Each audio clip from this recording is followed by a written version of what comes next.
श्रीनन्दनन्दनं वन्दे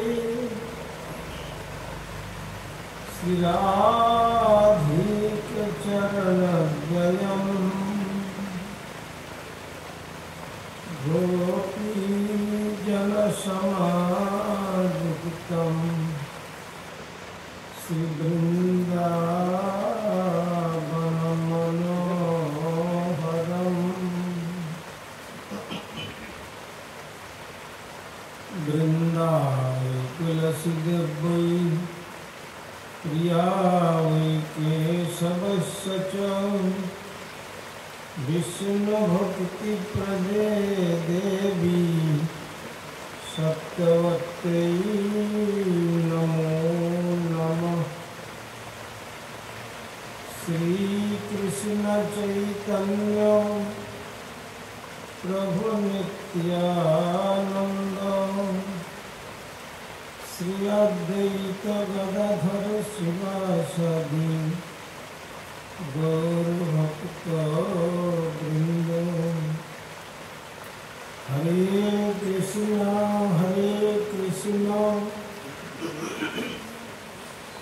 कृष्ण कृष्ण हरे हरे, हरे राम राम राम हरे हरे। ओम सर्वे भवन्तु सुखिनः, सर्वे सन्तु निरामयाः, सर्वे भद्राणि पश्यन्तु मा कश्चित् दुःखभाग् भवेत्। हरि ओम शान्तिः। ओम शान्तिः। ओम शान्तिः।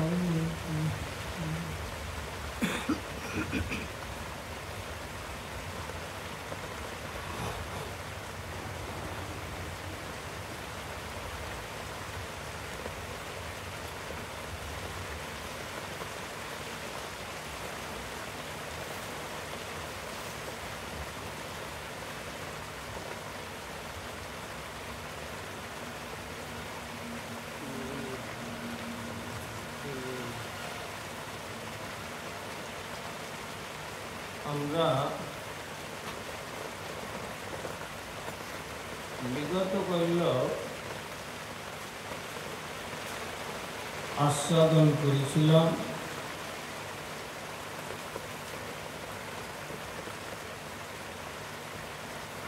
শ্রীমদ্ ভাগবত কথা।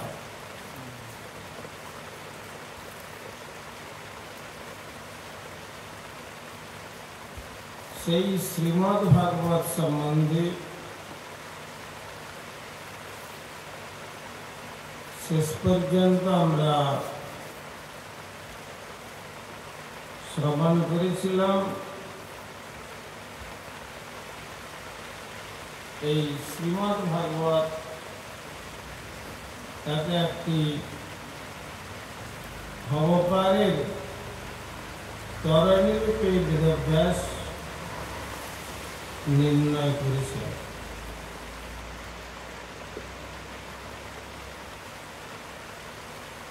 আমরা সকলেই জানি দ্বাদশটি স্কন্ধ নিয়ে শ্রীমদ্ ভাগবত তার কলেবর প্রকাশ করেছে। आदौ यदियो प्रथमो द्वितीयो तृतीयो चतुर्थो कथितो यदु नाभिस्तथा पंचम षष्ठ भुजन्तो भुजेन्द्र कंठस्तु राजन् नवम दशम विश्व प्रसन्न मुखारविन्दम् एकादश विश्व ललाटपट्टं द्वादशवती शिरैरुहा।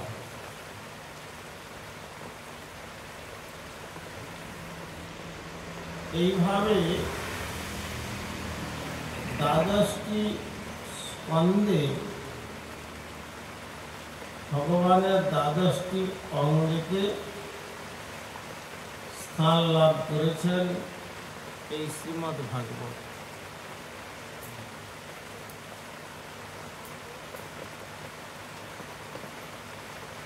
শ্রীমদ্ ভাগবত সূচনা হয়েছিল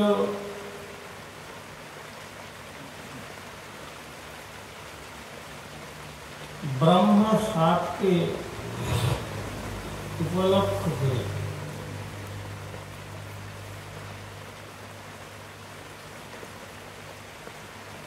মহারাজ পরীক্ষিত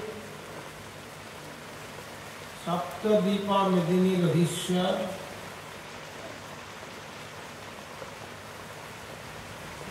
পূর্বে ব্যবস্থা ছিল ক্ষত্রিয় রাজাগণ তারা মৃগয়াতে বেরোতেন জঙ্গলে। সেই মহারাজ পরীক্ষিত, যিনি সপ্তদ্বীপা মেদিনীর অধীশ্বর, একদিন মৃগয়ায় বেরিয়ে অত্যন্ত পিপাসার্ত হয়েছেন। কোন জলপানের সরোবর বা কিছুই দেখতে পাচ্ছেন না, অত্যন্ত পিপাসার্ত হয়েছেন তিনি। অন্বেষণ করতে করতে একটি পর্ণ কুটির দেখতে পেলেন। সেই গভীর জঙ্গলের মধ্যে যখন একটি পর্ণ কুটির দেখলেন, দেখে তিনি মনে করলেন যে যাক, নিশ্চয়ই এখানে কোনো ব্যক্তি বাস করেন, তা না হলে এই গভীর জঙ্গলের মধ্যে কুটির কে নির্মাণ করলেন। এই বলে তিনি তার পিপাসা নিবৃত্তির আশাতেই সেই কুটিরের অভিমুখে যাত্রা করলেন। কুটিরের সম্মুখে এসে তিনি দেখলেন যে কুটিরের মধ্যে একজন মহাত্মা, তিনি পদ্মাসনে বসে ধ্যানস্থ হয়ে আছেন। অমনি মহারাজ পরীক্ষিত জলদ গম্ভীর স্বরে ঘোষণা করলেন, এই কুটিরের মধ্যে কে আছেন? আমি আপনাদের এই রাজ্যের রাজা এসেছি পিপাসার্ত হয়ে। আমার পিপাসা নিবৃত্তির জন্য এক গ্লাস জল প্রদান করুন।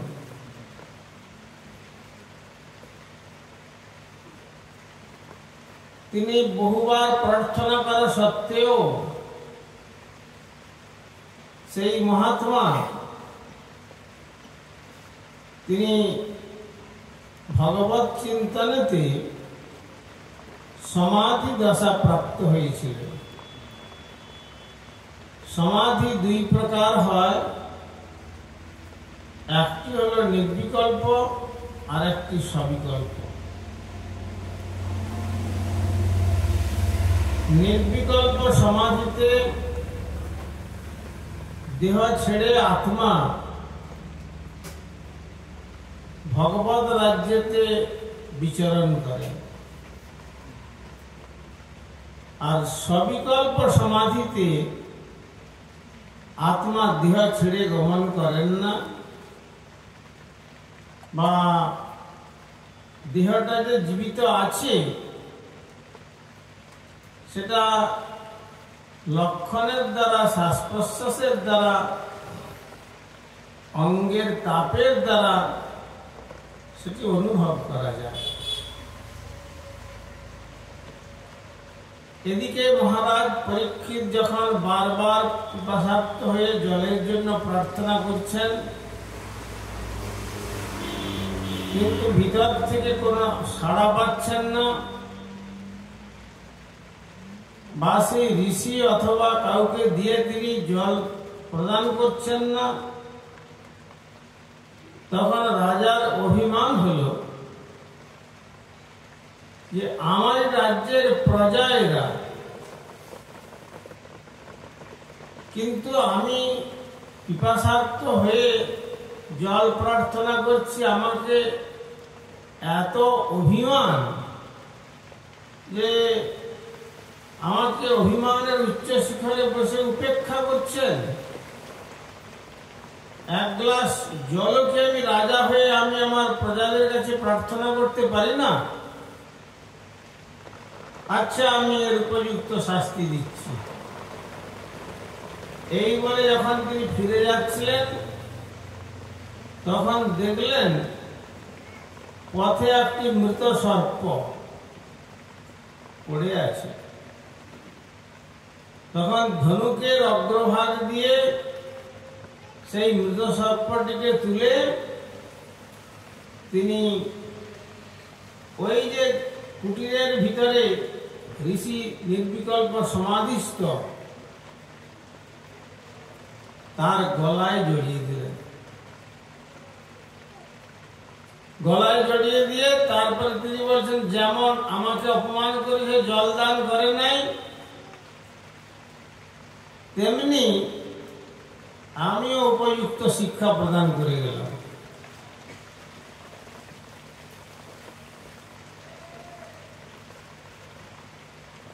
আর সমস্ত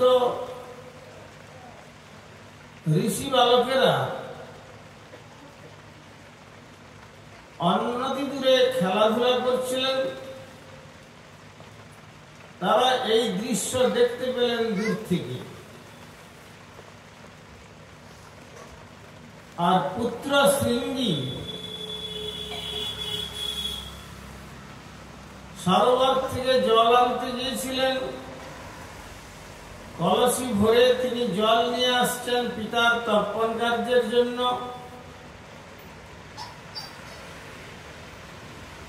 কিন্তু ঋষি বালকরা বললেন, শৃঙ্গী, তুমি যে জন্য জল নিয়ে যাচ্ছ, আজ তোমার বাবার গলায় একজন রাজা এসে মৃত সর্প জড়িয়ে দিয়ে গেছেন।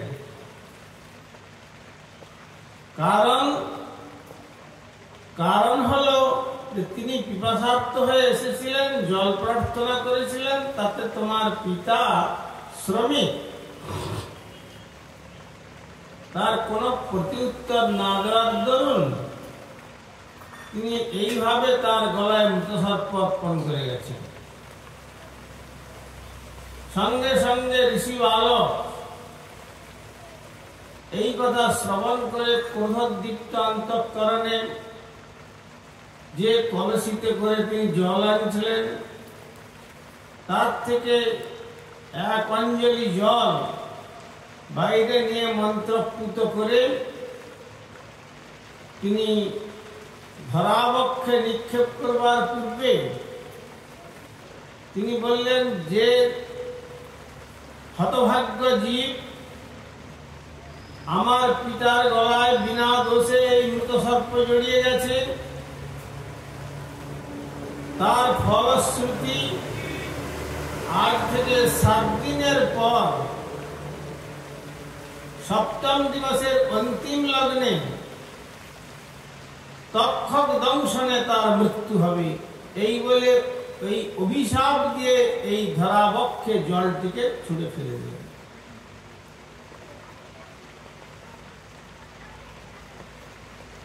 যখন এইভাবে অভিশপ্ত ঘটে গেল, কিছুক্ষণের মধ্যে তার পিতৃদেব শ্রমিক ঋষি তার ধ্যান ভঙ্গ হল। কথা হয়তো আসতে পারে যে এতক্ষণ রাজা চিৎকার করে পিপাসার্ত হয়ে জল প্রার্থনা করলেন, তাতে ঋষির ধ্যান ভঙ্গ হলো না। আর এদিকে পুত্র এসে যে অভিশাপ প্রদান করলেন, তাতে ঋষির ধ্যান ভঙ্গ কি করে হলো? তাহলে কি তিনি কৃত্রিমতা অবলম্বন করেছিলেন? সেখানে বলছেন না, তিনি নির্বিকল্প সমাধিতে ভগবান শ্রী রাধা গোবিন্দের নিত্য গোলক বৃন্দাবনে আত্মস্বরূপে বিরাজিত হয়ে সেই আত্মানন্দে সেবানন্দে তিনি নিজের চিত্তকে বিভোর করেছিলেন। কিন্তু যখন এই অভিশাপ হলো, অভিশাপ হওয়ার সঙ্গে সঙ্গে যে দেশের একটা মহা অনর্থ সৃষ্টি হলো, সেই জন্য সেই শ্রী ভগবানের সমাধি দশায় দর্শন থেকে ঋষি মন যেন অন্যত্র সরে গেল, বা ঋষির মন থেকে শ্রী ভগবান দূরে সরে গেলেন, যার পরিণামস্বরূপ তার সমাধি ভঙ্গ হল। সমাধি ভঙ্গ হওয়ার পরে তিনি যখন তার নিজের গলার দিকে তাকালেন, তাকিয়ে দেখলেন যে একটা বিষধর মৃত সর্প গলায় জড়ানো আছে। আর তার পুত্র শৃঙ্গি তাকে প্রণাম করে বলছেন, পিতৃদেব, যে হতভাগ্য জীব এই প্রকার আপনার অপমান করেছে, আমি তাকে অভিশাপ প্রদান করেছি, আজ থেকে 7ম দিবসে তক্ষক দংশনে তার মৃত্যু হবে। এই ঋষি বাক্য অমোঘ। তখন তিনি বললেন যে, দেখো বৎস, তুমি এই কার্যটা ভালো করো নাই। আমরা যে রাজার রাজ্যে অবস্থান করছিলাম, খুব নিরাপদে আমাদের ভগবানের পাদ পদ্ম চিন্তনের জন্য এমন ধার্মিক রাজা আমরা পেয়েছিলাম। তিনি আমাদের ভজনেতে কোনো প্রকার বিঘ্ন সৃষ্টি করেননি, কিন্তু তুমি তাকে অভিশাপ দিয়ে আমাদেরকে এই রকম মহান রাজার থেকে বঞ্চিত করলে, না জানি 7 দিন পর আবার কোন রাজা এখানে এসে রাজত্ব করবেন, তাদের রাজত্বে আমরা ভগবানের আরাধনার সুযোগ লাভ করতে পারবো কি পারবো না, সেটা আবার ভাগ্যের উপর নির্ভরশীল। যাক, তুমি যখন অভিশাপ প্রদান করেছ, এক কাজ করো, তুমি রাজাকে জানিয়ে দাও যে, হে মহারাজ, আজ থেকে আপনার পরমায়ু মাত্র 7টি দিন আছে। 7 দিনের দিন অন্তিম লগ্নে অভিশপ্ত তক্ষক তোমাকে দংশন করবে, তার দ্বারা তোমার মৃত্যু হবে। তখন তার পুত্র অভিশপ্ত রাজার দর্শনে অনাগ্রহ প্রকাশ করে যখন তার পিতার কাছে জানালেন, তখন আর অন্যান্য ঋষি পুত্রদের নিয়ে তিনি উপদেশ করলেন যে, দেখো, তোমরা যাও, গিয়ে এমন রাজার রাজ্যে আমরা কিভাবে স্বাধীনভাবে ভগবানের উপাসনা করতাম, আর ব্রহ্ম সাপ যখন হয়ে গেছে, এ তো আর ফিরে আসবে না, সুতরাং মৃত্যুর আগে তাকে জানিয়ে দেওয়া ভালো। এই বলে তিনি অন্যান্য ঋষিপুত্রদের সেই তার মৃত্যুর সংবাদ প্রেরণ করলেন। সেই মৃত্যুর সংবাদ যখন রাজা লাভ পেলেন, তখন তিনি বলছেন, অহো ভাগ্যম, আমার ভাগ্যের তুলনা হয় না। কেন? শ্রী ভগবান মানব সৃষ্টি করেছেন, কিন্তু সৃষ্টি করে তার সবকিছুই জানিয়ে গেছেন, কিন্তু কখন কার মৃত্যু হবে সে সংবাদ কিন্তু তিনি জানাননি। এইটাই সকলের অজ্ঞাত অবস্থাতে রেখে গেছেন। ভাগবতী বলেছেন মৃত্যু হবে, অদ্যবাব্দ শতান্তে বা মৃত্যুর বৈ প্রাণিনাং ধ্রুব। আজ হোক বা শতবর্ষ পরে হোক, মৃত্যু অসম্ভাবী। এই মর্ত জগতে যারা জন্মগ্রহণ করেছে তারা মৃত্যুবরণ করবে, কিন্তু কবে সে কথা তারা জানে না। কিন্তু মহারাজ পরীক্ষিত এই সংবাদ পেয়ে জানলেন যে আমার সৌভাগ্য, এটা ঋষিপুত্রের অভিশাপ নয়, এটা আমার জন্য ঋষিপুত্রের আশীর্বাদ। কেননা এক মুহূর্তে আমি বেঁচে থাকতে পারবো কিনা সেটা জগতের মানুষ জানে না, কিন্তু আমি আমার 7 দিন পর্যন্ত আমি যে বেঁচে থাকবো এটা নিশ্চিত হয়ে গেল। কেননা ঋষিপুত্রের অভিশাপ এটা অনিবার্য ফলবে। তাই আমি যে সামান্য পিপাসার্থ হয়ে আমি ঋষির গলায় মৃতসর্প অর্পণ করেছিলাম, তার ফলশ্রুতি স্বরূপ অভিশাপ রূপী আশীর্বাদ আমি প্রাপ্ত হয়েছি। সুতরাং যখন 7 দিন কাল আমার পরমায়ু রয়েছে, এমত অবস্থায় আমি রাজ্যের কার্য আমার পুত্রের প্রতি প্রদান করে রাজ সম্পদ, রাজ ঐশ্বর্য, রাজকোষ, রাজ সৈন্য সমস্ত কিছু পুত্র জন্মেজয়ের হাতে অর্পণ করে আমি আমার পরবর্তী জীবনের কার্যের উদ্দেশ্যে আমি যাত্রা করব। এই বলে তিনি জন্মেজয়ের হাতে রাজ্যভার সমর্পণ করে তিনি বেরিয়ে চললেন। আর এই সংবাদ সারা দেশে ছড়িয়ে পড়ল যে মহারাজ পরীক্ষিত অভিশপ্ত জীবন লাভ করেছেন। আজ থেকে 7 দিন তিনি জীবিত থাকবেন। 7 দিনের অন্তিম লগ্নে মহাসর্প তক্ষক এসে তাকে দংশন করবে, তার দ্বারা তার মৃত্যু হবে। তখন সমস্ত ঋষিরা কোথাও কোথাও বলেছেন 60,000 এবং কোন কোন পুরাণের মধ্যে বর্ণনা দিয়েছেন 84,000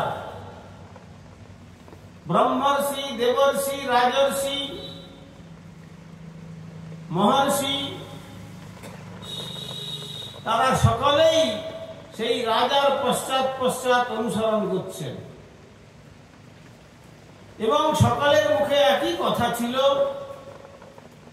যে এমন ভক্ত রাজাকে আমরা পেয়েছিলাম, তার রাজ্যে আমরা নির্দ্বিধায় ভগবানের আরাধনা করবার সুযোগ লাভ করেছিলাম। কিন্তু আমাদের দুর্ভাগ্য যে এমন রাজাকে পেয়েও 7ম দিবসের পর এই রাজাকে আমাদের হারাতে হবে। এমত অবস্থায় আমরা কি করব? তাই সমস্ত ঋষিগণ সেখানে ব্যাস, পরাশর, অত্রি, বশিষ্ঠ, চবন, ভৃগু, অঙ্গিরা, শরদ্বান, অরিষ্টনেমি, বিশ্বামিত্র আদি ব্রহ্মর্ষি, মহর্ষি, রাজর্ষি, দেবর্ষিগণ সকলেই তার পশ্চাৎ অনুসরণ করছেন আর মহারাজ পরীক্ষিত চিন্তা করলেন, আমাকে যিনি আমার মাতৃগর্ভে ব্রহ্মাস্ত্র থেকে আমাকে রক্ষা করেছিলেন, সেই ভগবান শ্রীকৃষ্ণের চরণ থেকে উদ্ভূতা যে গঙ্গা, সেই গঙ্গার পবিত্র তটে আমি আমার জীবনের বাকি 7টা দিন অতিবাহিত করব। আর অন্তিম লগ্নে শ্রী গঙ্গার পবিত্র বাড়ি দর্শন করতে করতে যদি আমার মৃত্যু হয়, তাহলে আমার এই জীবনটা ধন্য হয়ে যাবে। কেননা শ্রী ভগবান গরুড়কে বলছেন যে এই গঙ্গার জলের মধ্যে যে সমস্ত প্রাণী রয়েছে, আর এই গঙ্গার 2 প্রান্তে 2 তটে যারা অবস্থান করছেন, আর এই গঙ্গার পবিত্র বায়ু যতদূর পর্যন্ত পবনের দ্বারা প্রবাহিত হচ্ছে, ততদূর পর্যন্ত সমস্ত জীবকে আর নরক দর্শন করতে হবে না। আমার সুদর্শন চক্রের দ্বারা সেই সমস্ত আত্মাগুলোকে আমার সুদর্শন চক্র রক্ষা করবে এবং অন্তিম লগ্নে তারা আমার পাদপদ্মরূপী গোলক বৃন্দাবন যাত্রা করবে। সুতরাং এই কথা শাস্ত্রের বাণী জেনে পরীক্ষিত মহারাজ চিন্তা করলেন, আমার এই দুঃসময়েতে এই গঙ্গাই একমাত্র আমার পরম বান্ধব। এই চিন্তা করে তিনি গঙ্গার পবিত্র তটে শুকরতল নামক স্থানে সেখানে উপস্থিত হলেন। আর উপস্থিত হওয়ার পরে একটি বৃক্ষের তলায় যখন উপবেশন করবেন, চতুর্দিকে তাকিয়ে দেখলেন সমস্ত দিক থেকে ঋষি মুনিগণ সকলে অন্তরের হাহুতাস, আর্তনাদ, যে কি হলো, আমাদের এমন দুর্ভাগ্য যে এইরকম মহান রাজাকে আমরা হারাতে বসলাম। তাদের কাছ থেকে এই অবস্থায় যখন দেখলেন, তখন রাজা তাদের জিজ্ঞাসা করছেন, হে ঋষিগণ, যদি আমার প্রতি আপনাদের এত শ্রদ্ধা, এত প্রীতি, এত ভালোবাসা থাকে, তাহলে বলুন ম্রিয়মাণস্য কিং কর্তব্যম। আসন্ন মৃত্যু যার সন্নিকটে ভেসে আসছে, মৃত্যুর বিভীষিকা যিনি দর্শন করছেন, তার কি কর্তব্য?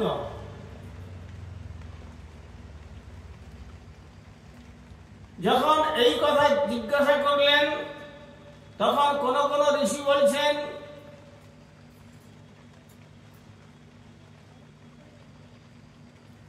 যে কর্মের কথা, কর্মযোগের অবলম্বনে আপনি এর থেকে মুক্তি লাভ করতে পারবেন।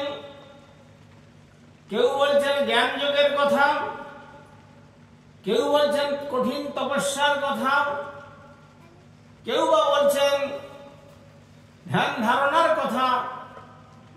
তখন পরীক্ষিত মহারাজ জিজ্ঞাসা করলেন, দেখুন আপনাদের যে কথা, সে কথা আমি সব শ্রবণ করলাম, কিন্তু এই 7 দিনের মধ্যে কিসে আমার কল্যাণ হবে প্রকৃত, সেটা আপনারা বলুন। যখন এই কথা জিজ্ঞাসা করলেন, তখন ঋষিগণ বলছেন, আমরা যে বিধান দিয়েছি তাতে কল্যাণ হবে, কিন্তু 7 দিনে হবে কি 7 জন্মে হবে কি 7 লক্ষ জন্মের পরে হবে, সেটা আমরা বলে উঠতে পারছি না, তবে কল্যাণ হবে। তখন পরীক্ষিত মহারাজ বললেন যে না, আমি চাই আমার 7 দিনের মধ্যে প্রকৃত কর্তব্য কি, সেটি আপনারা যদি বলতে পারেন, তাহলে আমার কাছে তা আপনারা ব্যক্ত করুন। তখন প্রত্যেকজন ঋষি, নানা ঋষির নানা মত, নানা রকম মন্তব্য করে জানাচ্ছেন, কিন্তু রাজার মনঃপুত হচ্ছে না। এমন সময় হস্তিনাপুরের পথ ধরে জন্মসিদ্ধ মাতৃগর্ভেতে যিনি সিদ্ধি লাভ করেছিলেন জন্মসিদ্ধ মহাত্মা মায়ের গর্ভে 16 বর্ষ কাল অবস্থান করছিলেন। সেই জন্মযোগী শ্রী শুকদেব গোস্বামী হস্তিনাপুরের পথ ধরে যখন আসছেন, দিগম্বর বেশ, দেখতে যেন অপ্রাকৃত, কামদেব তুল্য তাঁর রূপ, যে রূপের বর্ণনা শ্রীমদ ভাগবত দিয়েছেন, তাই সেই রূপ দর্শন করে হস্তিনাপুরের বালক বালিকারা পাগল বলে মনে করে কেউ তার অঙ্গে ধুলি নিক্ষেপ করছেন, কেউ বা কর্দম নিক্ষেপ করছেন, কেউ বা সরোবর থেকে জল নিয়ে জল নিক্ষেপ করছেন, কিন্তু কোনোটাই তার চিত্তকে স্পর্শ করল না। তিনি একেবারেই সরাসরি যেখানে ব্যাস, পরাশর, অত্রি, বশিষ্ঠ, চ্যবন ঋষি আদি সকলে অবস্থান করছেন এবং কিংকর্তব্য বিমূঢ় হয়ে চিন্তান্বিত হয়ে পড়েছেন, সেই সভাতে সে উপস্থিত হচ্ছেন। আর যেই দেখলেন যে জন্মযোগী শুকদেব গোস্বামী আসছেন, তখন পিতা ব্যাসদেব ছিলেন, পিতামহ পরাশর ঋষি ছিলেন, আর অন্যান্য সমস্ত ঋষিগণ তারা সকলে থাকা সত্ত্বেও যেই দেখছেন যে শুকদেব গোস্বামী চরণ আসছেন, তখন তারা সকলেই আসন ছেড়ে গলবস্ত্র কৃতাঞ্জলি হয়ে প্রার্থনা করছেন যে হে মহারাজ পরীক্ষিত, আপনার সৌভাগ্যের আর কোনো তুলনা নেই। আজ এই জন্মসিদ্ধ মহাত্মা যখন আপনার সম্মুখে এসে উপস্থিত হয়েছেন, ইনি যা আবদান যোগীরা যোগিনাং নিপণ্ডিতম, এর কথাই আমরা সকলে এক বাক্যে আমাদের সকলের মত বলে স্বীকার করে নেব। সুতরাং অল্প ভাগ্যেতে মহাত্মাগণ কখনো আপনার সান্নিধ্যে আসতে পারতেন না। সুতরাং আপনার বহু বহু জীবনের সৌভাগ্যের ফল, যার ফলশ্রুতি মাতৃগর্ভেতে দ্রোণের পুত্র অশ্বত্থামা ব্রহ্মাস্ত্র নিক্ষেপ করে অপাণ্ডব মেদিনী করতে চেয়েছিল, কিন্তু সেখানে ভগবান নিজে মাতৃগর্ভে প্রবেশ করে তার সুদর্শন দিয়ে তিনি সেই ব্রহ্মাস্ত্রকে তিনি ক্ষতবিক্ষত করে ফিরিয়েছিলেন। আজ তার প্রতি হয়েছে ব্রহ্মশাপ, তাহলে সেই ব্রহ্মশাপ কি আর ভগবান রক্ষা করতে পারতেন না? পারতেন। কিন্তু যদি সেই ব্রহ্মশাপ থেকে তাকে তিনি রক্ষা করতেন, তাহলে শ্রীমদ ভাগবত আমরা পেতাম না। তাই যেমন অর্জুনকে যদি মোহগ্রস্ত না করতেন, তাহলে শ্রীমদ ভাগবত গীতা যে ভগবানের শ্রীমুখের বাণী আমাদের লাভ করা সম্ভব হতো না। তেমনি যদি ব্রহ্মশাপ থেকে ভগবান রক্ষা করতেন পরীক্ষিত মহারাজকে, তাহলে আর এই শ্রীমদ ভাগবত রূপী অমৃতম নিগম কল্পতরুর গলিতম ফলম, বেদ রূপী কল্পবৃক্ষের পরিপক্ক রসাল ফল, এই শ্রীমদ ভাগবত আমরা লাভ করতে পারতাম না। তাই যখন সকলে দণ্ডায়মান হয়ে তাকে সম্বর্ধনা জানাচ্ছেন, তখন পরীক্ষিত মহারাজ চিন্তা করলেন যে এগতাবস্থায় আমার কি করণীয়। সঙ্গে সঙ্গে তিনি কি করলেন, গঙ্গায় গিয়ে একটি কলসিতে করে গঙ্গার জল নিয়ে তিনি এলেন। এসে তাকে আসনে বসিয়ে তার পাদধৌত করলেন, আর পাদ ধৌত করার পর সেই চরণামৃত পান করলেন। আর সেই চরণামৃত পান করার পর যখন তিনি এই অমৃত আস্বাদন করছেন, তখন অন্যান্য ঋষি মুনিগণ তারা বলছেন, মহারাজ এই চরণামৃত কি আপনি একাই আস্বাদন করবেন? আমরা কি বঞ্চিত থেকে যাব? তখন তাই সেই শুকদেব গোস্বামীর চরণ ধৌত জল রূপী চরণামৃত সমস্ত ঋষিগণের উদ্দেশ্যে তিনি ছিটিয়ে দিলেন। আর বিন্দু বিন্দু সেই চরণামৃত লাভ করে তারা সকলে বদন ভরে সেই গৌর গোবিন্দের পবিত্র নাম কীর্তন করতে করতে তারা বললেন, আজ আমরা ধন্য হয়ে গেলাম। কেন না ভক্তপদ ধুলি আর ভক্তপদ জল, ভক্তভুক্ত শেষ এই তিন সাধনার বল। এই তিন সাধনা হইতে কৃষ্ণের প্রেম হয়, পুনঃ পুনঃ সর্বশাস্ত্রে পুকারিয়া কয়। সমস্ত শাস্ত্র যে কথা বলেছেন, ভক্তের চরণামৃত আর ভক্তের অধরামৃত এর অল্প ভাগ্যেতে জোটে না। তাই যখন এসেছেন, তাই আমার কর্তব্য আগে তার দর্শন তো আমি পেয়েছি, দর্শনে পবিত্র হওয়া যায়। গঙ্গা স্পর্শ করলে মানুষ পবিত্র হয়, আর শুদ্ধ ভক্তকে দর্শন করলে মানুষ পবিত্র হয়। গঙ্গার পরশ হইলে পশ্চাতে পাবন, দর্শনে পবিত্র করো এই তোমার গুণ। অতএব আমি যখন এইরকম মহাপুরুষের স্পর্শ লাভ করতে পেরেছি আমি ধন্য। তথাপি আমি মহৎগণ আসলে তাকে কি বলতে হয়, তখন তিনি পাদ্যর্ঘ আচমনীয় দিয়ে তাকে বসালেন। আর বসানোর পরে তিনি বলছেন, দেখুন আমি এখন আসন্ন মৃত্যুর অভিশপ্ত জীবন আমার। অতএব যৎশ্রদ্ধব্যং অথোজপ্যং যৎ কর্তব্যং বিপ্রভু স্মর্তব্যং ভজনীয়ং বা যদ্বা ব্রূহি সুনিশ্চিতম। অতএব হে মহারাজ, হে সুখদেব গোস্বামী, আপনি আমার গুরুদেব, এমত অবস্থায় যখন এত ঋষিমুনি সকলেই আপনাকে সম্মান করছেন, সকলে মর্যাদা প্রদান করছেন, তাই আমি মনে করি আপনি মুনিসত্তম, মুনিগণের মধ্যে উত্তম, সর্বশ্রেষ্ঠ। তাই আমি আপনার চরণে প্রার্থনা জানাচ্ছি, আমি এই আসন্ন মৃত্যুর করাল কবল থেকে নিস্তার লাভের জন্য এখন আমার করণীয় কি? যৎশ্রোতব্যম, কি কথা শ্রবণ করব, অথোজপ্যম, অথবা কার নাম জপ করব, যৎকর্তব্যম, অথবা কি কর্তব্য আমার, বা অকর্তব্যই বা কি। আমি রাজা হয়ে এসেছিলাম, কিন্তু এখন আমি রাজ্য পরিত্যাগ করে পথের ভিখারি হয়ে আপনার নিকট, আপনি যদিও দিগম্বর, তথাপি আমি আমার উত্তরীয় অঞ্চল প্রসারিত করে আমার ঝোলায় কিছু বস্তু প্রার্থনা জানাচ্ছি।